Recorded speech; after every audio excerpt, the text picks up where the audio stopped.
제가 오늘 강의를 그 오승성 박사님 논문이랑 그 이런 논문 두 개를 하려고 했는데, 오승성 박사님 논문은 참 좋았어요.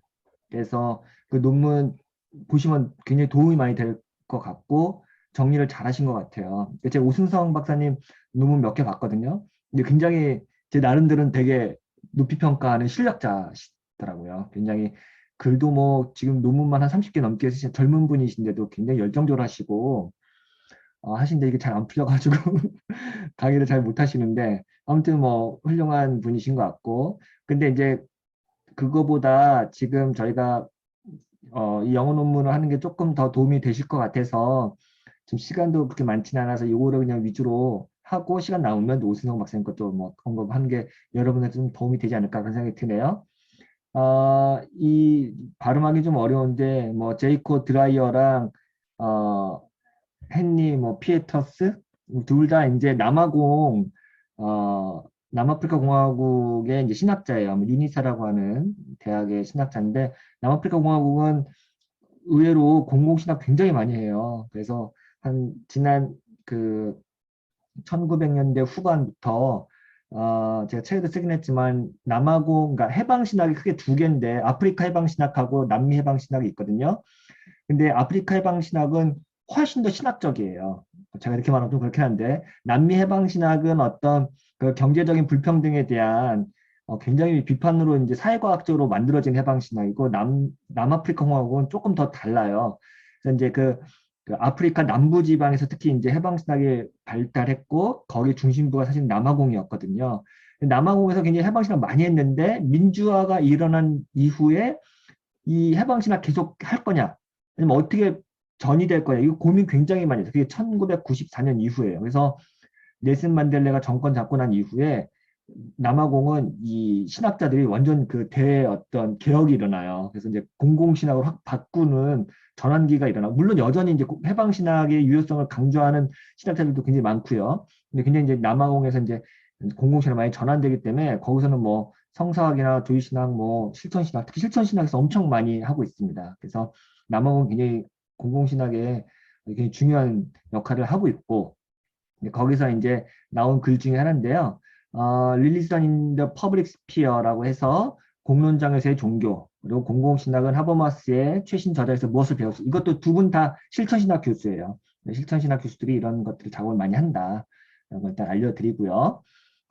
서론 같은 경우는 뭐, 뭐, 크게 할 건 없고, 그러니까 근대화가 일어나면 세속화가 일어나고, 세속화라는 것은 결국 사적 영역과 공적 영역이 분리되고, 종교나 개인적인 서사들은 공적 영역에 들어오면 안 된다. 사적 영역으로 후퇴해라라고 하는 게 세속화 태제잖아요. 그렇죠? 근데 이 세속화 이론가들이 이제 잘못됐다고 하는 게 후기 세속화의 많은 논쟁이고, 이건 뭐 제가 설명을 많이 드렸던 내용입니다. 그래서 최근에는 종교 문제가 여전히 현대 사회에서 굉장히 중요한 부분을 차지하고 있다라고 하는 전제를 이제 받아들이는 거고요. 거기에는 이제 다문화주의, 다문화주의에서 중요한 건 이민이에요. 이민자들이 엄청나게 늘어나면서 그 내적 그 시민들의 구성원이 바뀌는 거죠. 이 경험이 굉장히 큰 경험이고, 그다음에 또 여기서 이제 정체성의 정치, 폴티컬 아이덴티티라고 하는 것이 굉장히 이제 중요한 역할을 하게 되죠. 그리고 이제 종교적 다양성 이런 것들이 이제 문제가 생기니까 이게 보통이 아니구나라는 걸 이제 직감하게 된 거죠. 여전히 공적 영역에서 종교가 어떤 역할을 하고 있긴 한데, 종교와 공적 생활의 관계가 상당히 이제 문제가 많고 여러 가지 이슈를 일으킨 거죠. 그리고 뭐 지금까지도 굉장히 큰 이슈고, 뭐 예를 들어서 뭐 부르카 쓰는 거, 히잡 쓰는 거 이제 프랑스에서 많이 이제 논쟁이 되고, 그때 한창 논쟁이 됐을 때가 프랑스에서는 이게 여성 억압의 인권에 어떤 배제되는 방식이기 때문에 그건 벗어라. 근데 이제 프랑스에 있는 그 히잡 쓰는 그 여성들은 이거는 나의 아이덴티티다, 벗지 못한다. 이래가지고 뭐 논쟁도 많이 일어나고 뭐 법적 소송도 일어나고 엄청나고. 이게 이때 논쟁이 됐던 게 사실 이제 아이덴티티 논쟁, 그러니까 폴리티컬 아이덴티티거든요. 그래서 정체성의 정치가 확, 그러니까 정체성의 정치가 확 그 자유주의 시장에 올라오면서 동시에 종교성도 이제 덩달아서 올라간 거예요. 그러니까 종교적인 아이덴티티를 내 개인의 서사에서 이렇게 제외시키고 내가 정치 참여할 수가 없다는 거잖아요. 이게 이제 연동되면서 뭐 이제 페미니즘 이슈라든가 혹은 다양한 이슈들하고 함께 종교도 굉장히 중요한 이슈로 이렇게 약간 섞어서 이렇게 들어온 거죠. 이런 것들이 굉장히 중요하게 됐고, 뭐 미국 사회에 많이 있는 건데 뭐 공적 기도라든가 뭐 사형, 낙태, 뭐 동성 이런 결혼 이런 것들이 이제 많이 이제 논쟁이 되고 있는 거죠. 그래서 민주주의 사회에서 공적 영역에서 종교 역할을 성취하는 것이 이제 핵심 태제죠. 제가 아까도 잠깐 언급드렸지만 공적 영역에서 릴리저스 보이스를 어떻게 이제 만들어내고 어떻게 관계를 설정하고 어떻게 고민할 것인가. 여기에 이제 수많은 이제 사회학적인 이슈라든가 정치적인 이슈가 들어가고 철학적인 것도 들어가기 때문에 이런 것들을 고민하는 게 공공신학이고 그렇기 때문에 공공신학은 학제간 연구가 될 수밖에 없고 신학자들의 목소리뿐만 아니라 다양한 목소리를 함께 해야 된다. 뭐 이런 정도로 얘기하겠습니다. 근데 왜 하버마스냐? 하버마스는 이제 초기에 이제 종교에 되게 비판적이었던 사람인데, 근데 이제 하버마스가 공론정에 대해 중요한 이론가고, 그리고 최근에 하버마스가 굉장히 종교의 역할에 관심 많이 기울이고 있기 때문에 하버마스 이론을 한번 살펴보겠다라고 하는 게 이제 이 두 분의 태제입니다. 먼저 하버마스가 이제 최근에 이렇게 종교에 전향적으로 입장을 바꾸게 되기 전까지의 어떤 맥락이라든가 근원을 살펴보는데 일단 하버마스는 그 계몽주의의 이상을 강화하는데 굉장히 관심이 많고 미완 계몽주의의 미완의 프로젝트를 내가 완성하겠다 이런 사람이거든요. 이제 아주 그 철저한 계몽주의자예요. 그래서 굉장히 이제 강력하고 그럼에도 불구하고 이제 이분이 옛날에 그 계몽주의 철학을 그대로 이어가 받은 건 아니고 이제 여러분이 아시겠지만 인간의 인식론이 계몽주의 철학의 이제 핵심이잖아요. 인식론의 전환이잖아요. 근데 인식 주체가 인식 대상을 어떻게 파악하느냐 이런 것을 되게 중요하게 생각했는데 그거는 동일하지만 이제 이게 어떻게 바뀌었냐면은 인식자가 어떻게 인식을 하느냐에서 언어의 패러다임을 바뀌었다라고 해서 이제 20세기는 언어 철학의 해라고 많이 얘기하잖아요. 근데 이 언어도 사람들이 서로 언어를 주고받으면서 주체성이 상호적으로 형성된다. 이게 이제 인터서브젝티비티잖아요. 상호 주관성. 그래서 의사소통을 통해서 나의 주관성이 형성되고 이게 해석하기도 하죠. 우리 주관성이란 거는 선언적으로 만들어진 게 아니라 후언적으로 경험을 거치고 의사소통을 통해서 만들어지는 형성된 의견, 정체성 이런 것들을 말합니다. 그렇기 때문에 이제 근대의 자아중심적 세계관에서 이제 많이 벗어난 거죠. 탈자아적이고 또 그리고 해석학적이고 그리고 이제 언어적이고 그리고 상호주관적이고 이런 것들이 이제 하버마스가 계몽주의 유산을 이어받으면서 이걸 이제 오늘날 방식으로 풀어내는 거죠. 네, 이제 그 중요하게 생각하는 건 생활세계하고 하버마스는 체계라고 하는 거 두 개를 이제 대립시키는데 생활세계라는 거는 이해 당사자들이 공통의 이해와 가치를 끌어낼 수 있는 나의 어떤 삶의 기반, 라이프 오브 시스템이라고 할 수도 있겠고요. 뭐 이런 거고 체계라고 하는 거는 사회가 이런 그 삶의 기반에서 탈맥락화 돼가지고 탈역사화 돼가지고 어떤 시스템화되는 것, 규범화되는 걸 얘기하거든요. 근데 이 두 가지 갈등을 일으킨다고 이제 한 번만 본 것 같아요. 그래서 이제 우리가 서로 어떤 합의를 일으키려면 여기 얘기한 것처럼 공유된 생활 세계의 배경 없이는 타당성 주장에 대한 담론이 불가능하다. 이걸 되게 중요시한다라고 얘기하고요. 그다음에 중요한 게 이제 러닝 프로세스라는 것도 얘기를 많이 하거든요. 그러니까 사회 합리화 과정은 결국 학습 과정을 통해서 발생하는데, 그러니까 개인이 아동기에서 성인으로 발전하는 그 과정이 사회하고 똑같이 그러니까 비유, 어널러지를 해요. 그러니까 우리 사회가 계몽화되는 과정은 서로 상대방하고 대화하고 학습하면서 조금씩 성장해 가는 거잖아요. 이 과정은 이제 사회의 합리적 과정. 그렇기 때문에 의사소통 합리성에서 가장 중요한 거는 대화를 하고 난 다음에 결과를 수용하는 것. 그리고 그것을 우리가 모두 함께 만드는 것이 중요하지. 대화하기 전에는 절대 그 결론을 우리가 주관적이나 독단적으로 할 수 없다는 게 이제 하버마스의 이론이에요. 예. 이 정도로 하면 될 것 같고요. 그리고 뭐 사회는 한 수준에서 다른 수준으로 넘어갈 때 집합적 학습 과정을 거친다. 이게 다 이제 의사소통 합리성에 대한 이야기입니다. 합리화의 과정을 통한 근대화의 이행은 또한 의사소통 구조에서 권력의 중요성을 변화시켰다. 그러니까 제가 얘기했지만 지난번에 과시적 공공성은 뭐예요? 어떤 그 왕이 한번 뭐 칙령을 내리거나 명령을 내리거나 그걸 통해서 이제 권위를 입었는데 근대화는 뭐예요? 서로 의견을 통해서 컨센서스를 만들어내고 거기로부터 권력이 나오는 거거든요. 그리고 거기서 법이 나오는 거고 이제 이 과정 자체가 권력이 완전히 맥락이 바뀌어 버리는 거죠. 음.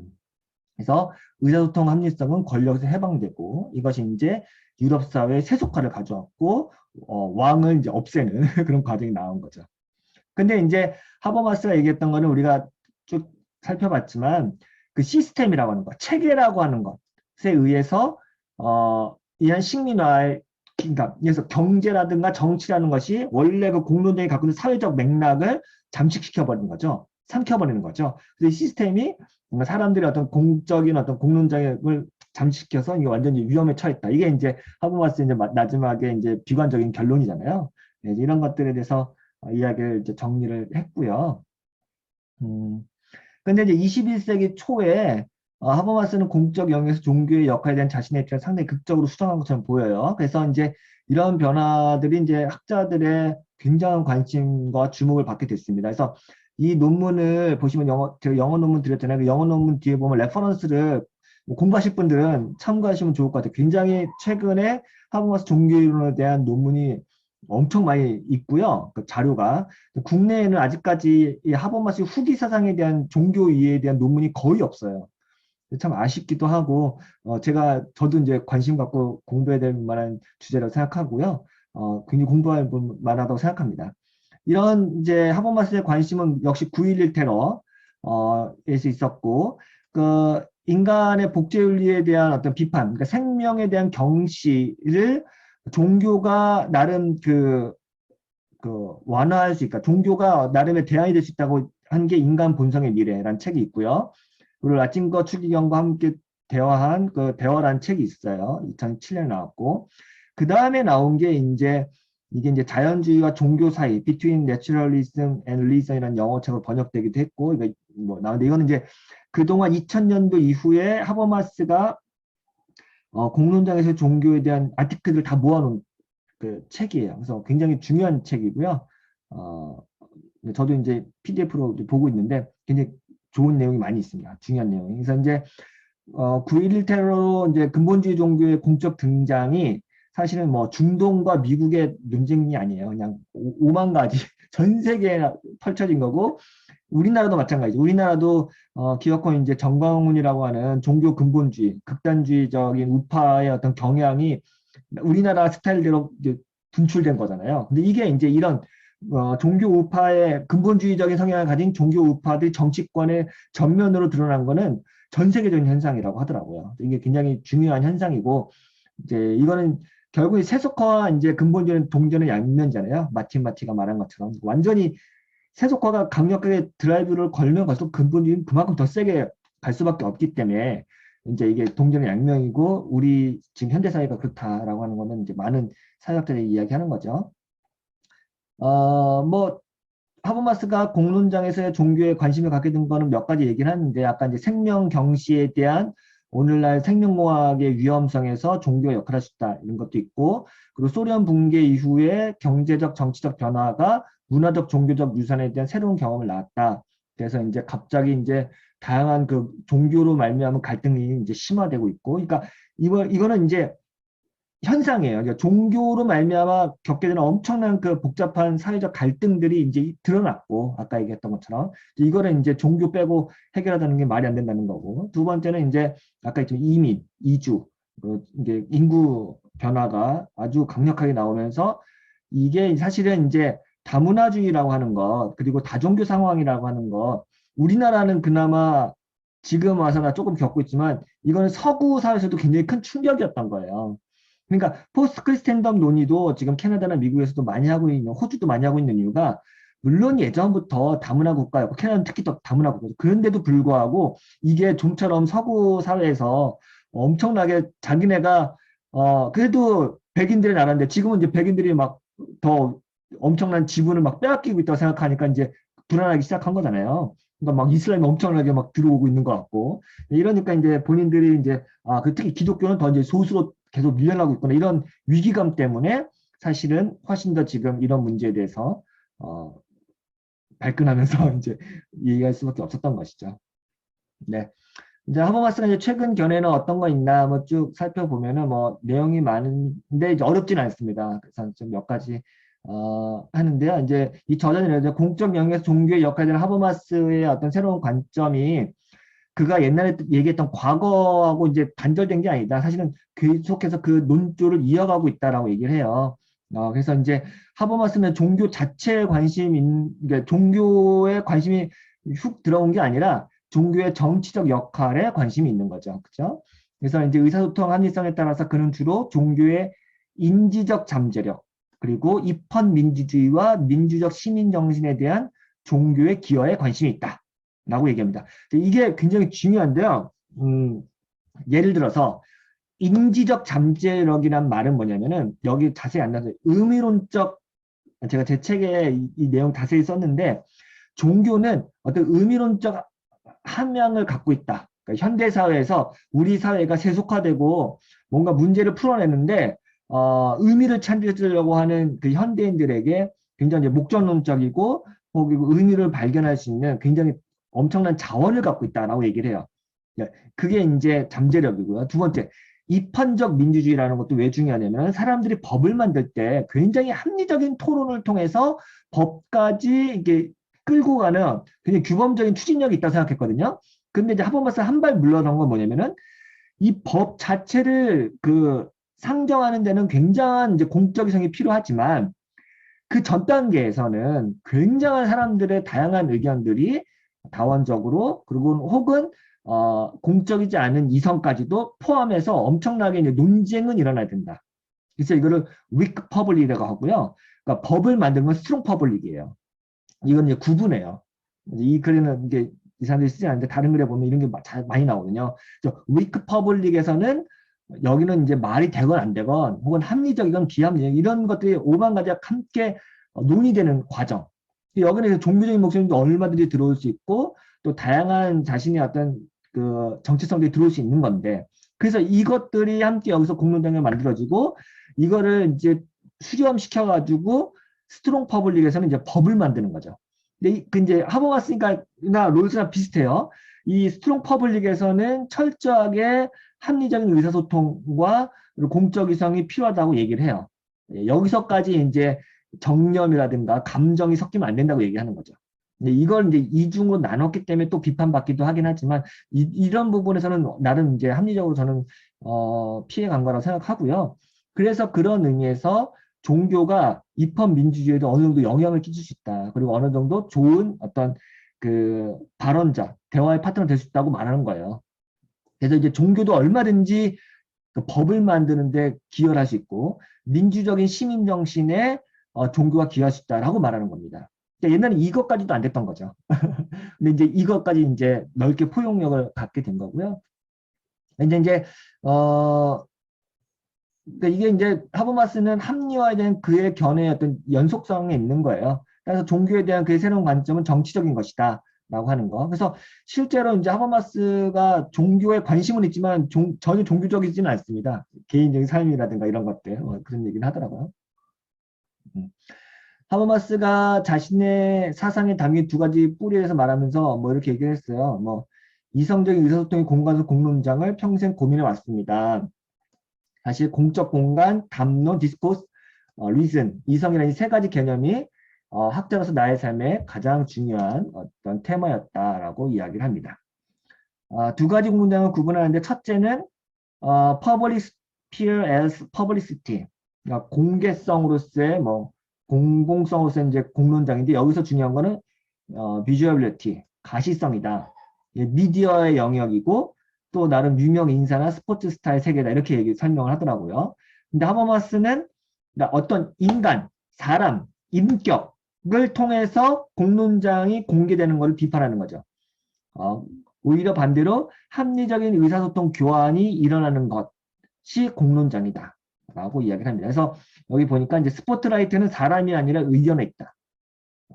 그러니까 그 어떤 사람을 통해서 뭔가 이렇게 공개성이 나오는 거는 이제 과시적 공론장이고 여전히 우리 사회에 인기가 있는 거죠. 어떤 특정 정치인에 대한 어떤 공공성을 그 사람을 통해서 어떤 구현하려고 한다든가 정치의 대표성이 이런 게 강하긴 한데 오히려 시민사회에서 가장 중요한 거는 시민들이 만들어낸 합의된 의견이 중요하다. 이것이 이제 하버마스의 한 거죠. 예.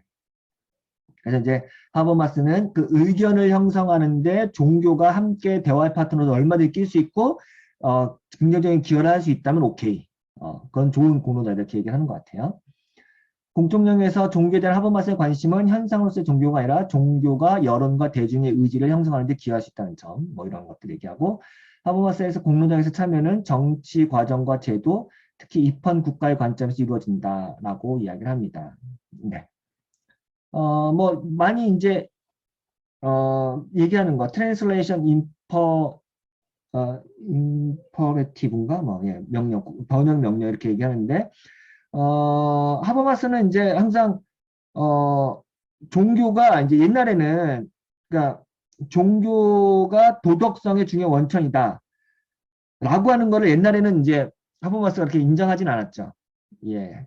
왜냐면은 그 종교가 그러니까 종교가 세속화를 통해서 합리적인 세속의 합리성이라고 하는 터널을 통과하면 종교가 갖고 있는 그 고유한 그 도덕성이라고 하는 것이 상실되고 퇴색될 거라고 봤죠. 그렇죠? 예. 왜냐하면 현대 사회가 종교가 갖고 있는 그 고유성이라고 하는 것을 다 이제 대체할 거라고 생각한 거예요. 그러니까 근대성이라는 것이. 예. 그래서 하버마스는 그 유럽 사회와 문화의 세속화의 최종 결과는 모든 종교의 종말이 될 것이다. 그러니까 이게 이제 피터 버거라는 종교사회학자가 그랬잖아요.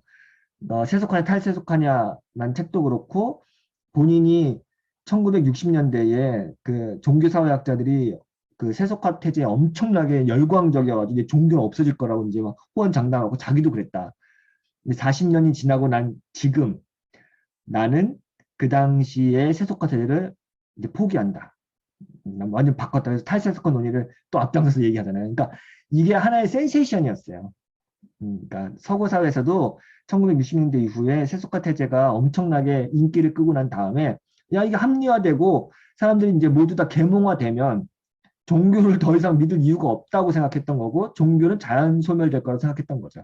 웬걸 시간이 지나고 나니까 완전히 막 전세가 바뀐 거죠. 그래서 이제 하비콕스 같은 사람은 본인들 세속 도시에 있다가 바로 20년 후에 Fire from Heaven 이란 책 내는 거잖아요. 그러니까 하늘로부터 불이 떨어진다. 이제 오순절 운동화 분석하고 막 이런 거 완전히 바뀐 거예요. 전세가. 근데 이제 세속화 태제의 몰락과 함께 이 아이디어도 신뢰성이 있었죠. 그래서 공적 영역에서도 계속되는 종교의 존재와 문화적 다원주의 새로운 맥락은 현대사회의 종교의 역할을 수정하도록 강요했죠. 그의 사고의 전환은 도덕성과 관련해서 종교가 계속해서 요즘 현대사회, 세속사회에도 종교가 도덕성의 어떤 그 근원으로서 굉장히 중요한 원천이구나 하는 것을 깨닫게 됐고, 그 다음에 왜 중요하냐. 특히 이 문장이 중요한데, 우리 사회의 그 공동체성이라고 하는 것들이 무너지고 공적인 것에 대한 기반이 무너져서 사람들이 파편화되고 원자화되고 더 이상 목적론적 세계관을 상실하게 될 때, 그러니까 찰스 테일러 말하면 그 세계관의 지평이 무너지는 걸 경험하는 거예요. 예, 그러니까 불안한 현대사회에 보면 이제 그런 내용이 나오잖아요. 적어도 근대 이전의 사람들은 세계상이라는 게 있었다는 거예요. 내가 꿈꾸는 세계에 대한 상. 근데 근대를 겪으면서 완전히 이게 와장창 깨지는 거예요. 그러니까 이제 그때부터 사람들이 이제 아노미가 나오는 거죠. 그러니까 완전히 나를 이렇게 바치고 있는 세계가 무너지는 경험을 하니까 다 단독자로 서게 되고, 그리고 이게 다 이제 불안하고, 그러니까 더 이제 자본에 침식되게 되고, 그러면서 카리스마틱 리더십에 갑자기 내가 확 끌리게 돼버리는 거죠. 그러니까 내가 이제 불안하니까 나를 이끌어줄 강력한 리더십. 그래서 히틀러가 나왔던 분석도 나오는 거죠. 근데 그런 사회인 거죠. 나를 보장해주고 떠받치는 의미론적 세계가 뒤에 배경이 무너져 버리니까 이 사람들이 불안한 거잖아요. 이제 그런 것들에 대한 어떤 허무함과 근원적인 불안함은 이제 근대성이 떠안고 있는 거고, 이것은 이제 찰스가 굉장히 예리하게 분석을 한 거죠. 이런 것들과 관련해서 종교가 오히려 이런 시대에 사람들에게 안정감을 심어줄 수도 있고 어떤 생활의 기반을 될 수도 있고 뭔가 특별한 힘을, 그러니까 이 사람들에게 앞으로 끌고 갈 수 있고 뒤에서 받쳐줄 수 있는 힘을 제공해주는 종교인 거잖아요. 도덕적 직관을 또 이제 우리가 도덕적인 인간이 되어야 돼라고 하는 그 당위를 이제 심어주는 거죠. 물론 이런 그 종교가 갖고 있는 그 도덕적 당위를 깨부시기 위한 게 이제 계몽주의자잖아요. 그리고 이제 하버마스도 그런 거에도 열정적이었던 사람이었고, 네가 덜 계몽돼서 그래 지금 종교에 이렇게 막 관심 갖고 있는 거, 뭐 이런 식의 이제 아주 강력한 그 뭐야 모더니스트들이 있었잖아요. 근데 지금은 이제 그런 목소리도 뭐 여전히 물론 있기도 한데 아직 이제 지금 종교 사회에서 이제 많이 바뀌고 있다는 얘기는 하는 거고요. 그래서 오늘 같은 탈현대 사회에서 종교의 지속적인 잠재력을 인정하게 됐고, 삶의 세계에 기반을 둔 종교는 중요하고 지속적인 도덕성의 원천이 된다라고 하는 게 하버마스의 진단입니다. 예. 그래서 그래서 이제 하버마스는 이전 작품보다 훨씬 더 2000년 이후에는 뭐 공적 영역에서 종교가 할 수 있는 역할이 많다고 얘기를 많이 해요. 그래서 뭐 사회적 연대, 규범적 인식 이런 거, 그리고 의미론적 잠재력 뭐 이런 표현을 많이 씁니다. 그러니까 의미를 부여할 수 있는 능력이 있는 거죠. 근데 의미를 부여할 수 있는 능력은 종교가 갖고 있는 초월성이라든가 외제성, 외부성에서 이제 주어지는 이런 것들 얘기를 많이 하는 거죠. 예. 예, 하버마스는 반대의 예에도 불구하고 잘 확립된 입헌 국가의 종교와 교회 공동체가 일반적으로 자유주의 정치 문화의 안정과 발전에 기여한다고 한다. 물론 이제 아주 극단적인 그 근본주의자들에 의해서 민주주의 질서라든가 자유주의 질서를 막 파괴하는 종교 공동체도 있잖아요. 이제 그런 예는 얼마든지 있는데 그럼에도 불구하고 교회와 종교 공동체가 굉장히 이제 그 지금 서구 자유주의 문화에 기여할 수 있다. 근데 이 말이 결국은 지금 이제 미국에서 그 정치적 폴리티컬 리버럴리즘을 인정하면서 그러니까 볼프 같은 미로슬라브 볼프 같은 사람이 굉장히 이 얘기 많이 한 거거든요. 보통 우리 생각에 신앙이 아주 깊어지면 깊어질수록 시민사회에서 적응 잘 못할 거라고. 그러니까 아, 그러니까 이거 제가 할 말이 참 많은데 1970년대 지모 알리스 같은 사람은 신앙이 깊어지면 깊어질수록 세상과의 갈등은 더 강해지고 그러면서 내적 기쁨은 더 높아진다. 이해하셨어요? 그러니까 굉장히 카운터 퍼블릭 컬처를 강력하게 얘기하는 대한 공동체라든가 대한 문화 혹은 기독교와 세속 사회에 대한 강력한 대립을 말해서 기독교가 뭔가 더 대안을 갖고 있다고 말하는 사람들은 그 국가와의 갈등을 아주 강력하게 얘기했단 말이에요. 예. 근데 그때는 그게 통했어요. 근데 미라서 볼수가 뭐라고 했냐면 신앙이 깊어지면 깊어질수록 세상에 유익한 기독교가 된다는 거예요. 음. 그런 얘기를 해요. 이제 이게 이제 볼프도 이제 후기로 가면서 세상에 생명을 주는 신학 참 책 제목이 멋있죠. 원서 제목이 딱 그대로예요. 예. 신학이 세상에 생명을 주고 신학이 오히려 우리가 사는 사회의 안정과 혹은 그 자유와 평화의 정의에 굉장한 기여를 주는 그러니까 세상이 필요로 하는 신학이 된다는 거예요. 그러니까 제 말은 이런 관점이 아까 얘기했던 그 지미 월리스라든가 아주 강력한 대항 공동체에서 세상과 갈등을 일으키는 방식으로 기독교적 어떤 뭐를 제공했던 거가 다른 견해인 거예요. 근데 이제 하버마스도 역시 지금의 세속의 어떤 패러다임이라고 하는 자유주의, 그 자유주의라고 하는 그 정치적 시스템을 종교가 충분히 기여할 수 있다고 보는 거예요. 이런 거는 이제 하버마스 같은 사람이 이제 놀랄 못하죠. 하버마스는 막 자유주의를 막 악마화잖아요. 네, 이제 이런 게 이제 달린다는 겁니다.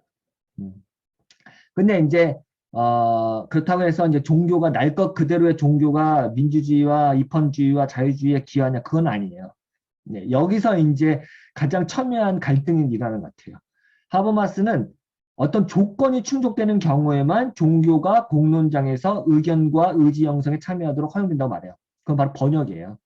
이거는 뭐 일관된 거예요. 예.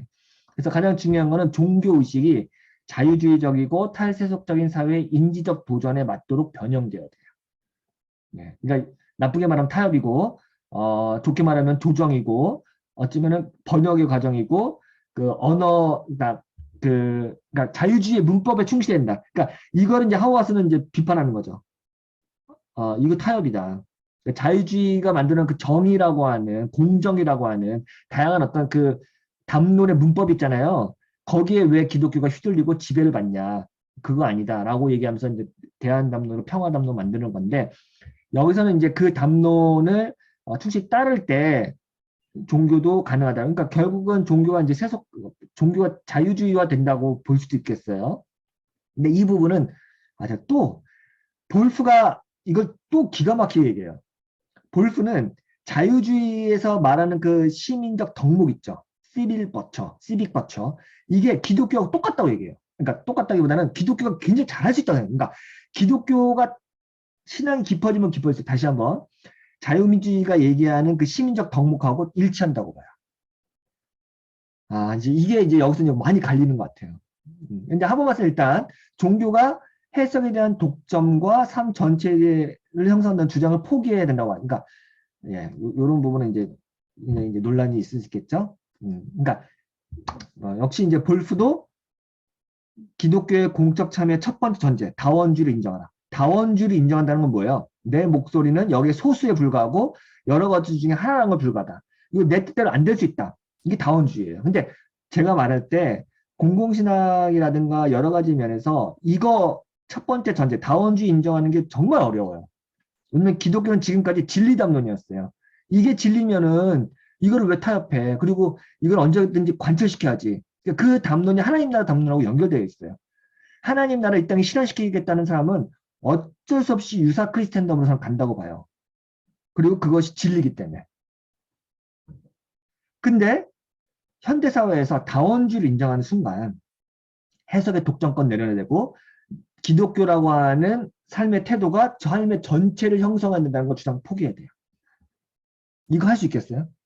그러니까 결국은 제가 이제 개혁파 신학 배우는데 개혁파 신학에서는 모든 것을 하나님의 주권 혹은 그리스도인의 삶의 방식 모든 것들을 내가 기독교적인 방식으로 해야 된다고 얘기하잖아요. 기독교 세계관이잖아요. 그러니까 이 방식 자체는 다원주의를 인정하지 않는 거예요. 네. 그래서 이제 이런 것들이 상당히 논란이 되는 거죠. 그래서 이제 제임스 스미스라든가 하워스 같은 견해, 그러니까 레디컬 어서덕지 같은 계열하고는 완전 다른 거예요. 이거는. 네, 뭐 제가 뭐 너무 설명을 막 확장해서 많이 했는데요.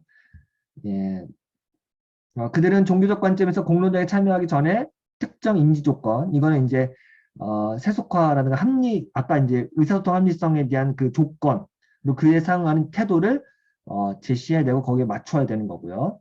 그리고 동시에 이제 전통적인 그 근대화의 법칙, 교회 국가의 분리, 종교 공동체에 대한 공공기관의 중립성, 그러니까 중립성 태제죠. 이거 자유주의의 또 첫 번째 원칙, 중립성 태제가.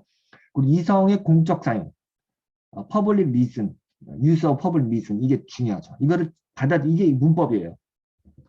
종교 공동체의 구성원으로서의 역할과 시민의 역할을 구별해낸다. 라고 얘기를 하는 거죠. 이런 전제가 맞는다고 하면은 기독교가 얼마든지 공동체에 함께 참여할 수 있다. 이 전제 자체는 이제 문제시할 수도 있겠죠. 예. 그래서 종교적 사상이 공개적으로 이해할 수 있는 언어인 세속 언어로 번역되어야 한다는 것. 요약하면 모든 사람이 동등하게 접근할 수 있는 공적 이성의 사용에 동의하는 세속적 언어만이 제도적 공론장에 허용될 수 있다. 제도적 공론장. 그러니까 이건 아마 스트롱 퍼블릭을 얘기할 것 같아요. 특정 종교의 모든 특수성의 흔적은 걸러내야 한다. 이거는 사실은 뭐 롤스라든가 하버마스라든가 대부분의 이제 지금 그러니까 주류 패러다임이에요. 예.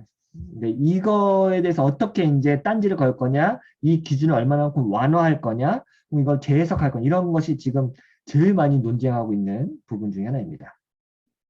공론장에서 종교에 하버마스의 최근 견해와 공공신학, 뭐 이런 것들은 몇 가지 있는데, 이제 하버마스에 대한 비판이 많이 있는데, 이 글에서는 이제 그걸 담지는 않았어요. 하버마스에 대한 그 비판 몇 가지는 그의 사상이 계몽주의 이상을 계승한 지극한 합리적인 틀에 사로잡혀 있다. 물론 이런 게 많이 있죠. 왜냐면 여전히 이 사람은 합리주의자이고 근대적인 방식으로 종교를 굉장하게 이제 딱 가둬놓은 상태에서 족쇄를 채워놓고 그 다음에 이제 같이 하자 이런 방식일 수 있겠고 오히려 이제 불합니다 할 수도 있겠죠. 그래서 제 책에도 그러니까 하버마스의 종교관에 대해서 비판적인 거 되게 많이 썼어요. 그래서 그런 것도 있고, 제가 이제 다른 논문에서도 이런 걸 제가 많이 봤는데, 일단은 하버마스에 대해서 이런 비판의 목소리는 굉장히 많습니다. 예. 두 번째 태제는 이제 역시나 종교에 대해서 하버마스가 너무 오해하고 있다.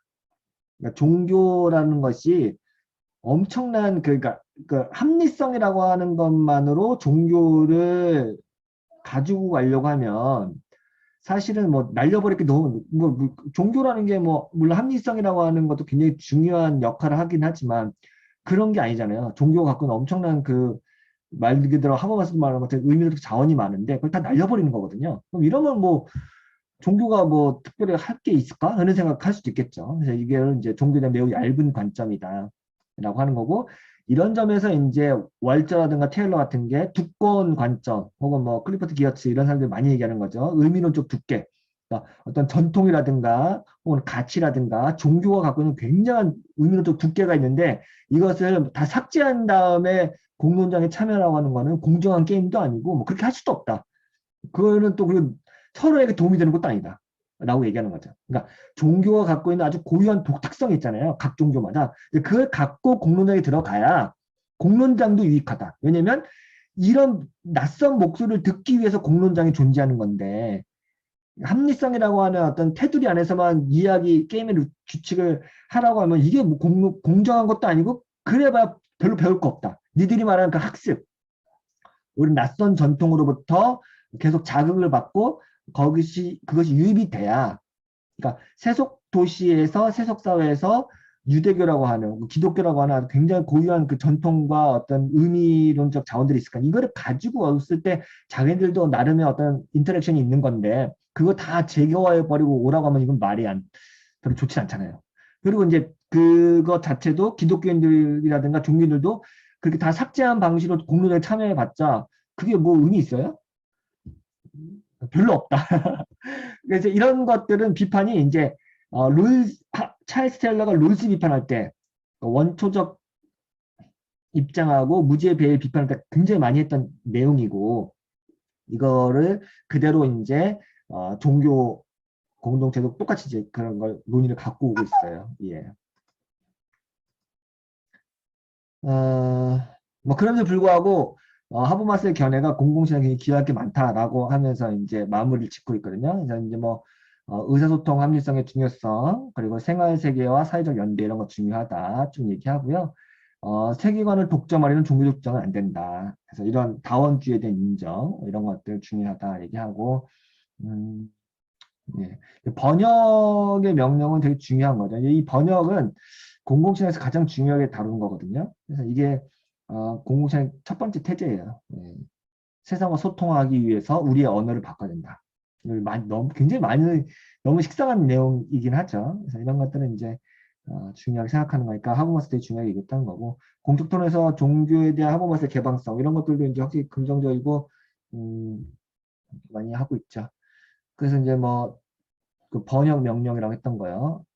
트랜스레이션 임퍼레이티브 이런 것들은 이제 이미 기존의 공공신학자들도 많이 언급했습니다. 세바스찬 킹이라는 사람도 얘기했고 공공신학은 공공의 의사결정에 영향을 미치거나 실적인 공공 담론으로부터 배우려는 약속에서 의도적으로 공통 언어, 커먼 랭귀지라고 했나? 뭐 이런 것들 사용해서 말한다라고 했죠.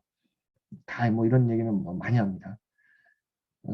이제 문제는 우리의 종교 사상을 세속 언어로 번역해야 하는지 여부가 아니라 어떻게 하느냐겠죠. 이런 것들은 굉장히 이제 논의를 많이 해야 되고, 음, 예.